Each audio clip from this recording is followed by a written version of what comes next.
Here comes Season 4. Prince Oberyn of Dorne arrives in King's Landing for Joffrey's wedding.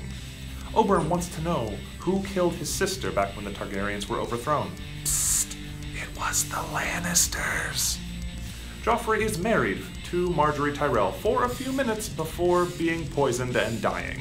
Sansa seizes the opportunity to escape in a plan engineered by Littlefinger.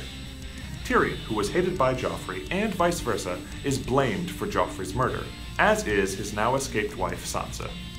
Tyrion demands a trial by combat. The Lannisters send in their enforcer, the Mountain, for the prosecution.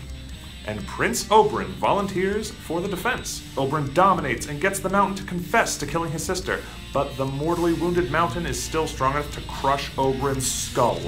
Ooh, gross. Tyrion sneaks out of the castle, but not before Tyrion shoots his jerk of a father with a crossbow and kills him.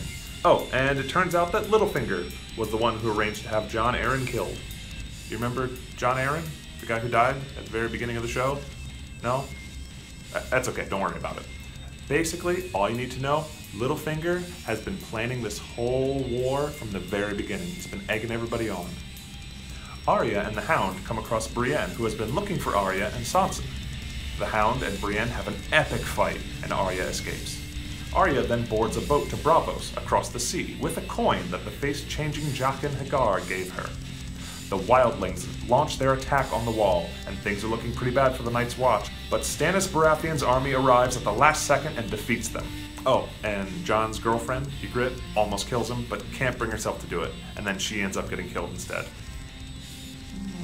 Finally, Daenerys goes to each of the slavers' cities and frees all of the slaves. She then sets up shop in the last city, Meereen, and decides to rule there instead of leaving the cities to fall into chaos. Biggest moment of Season 4. It's too close to call. The duel between the Hound and Brienne, or the duel between the Mountain and Oberyn. Both were awesome fights with a lot riding on them.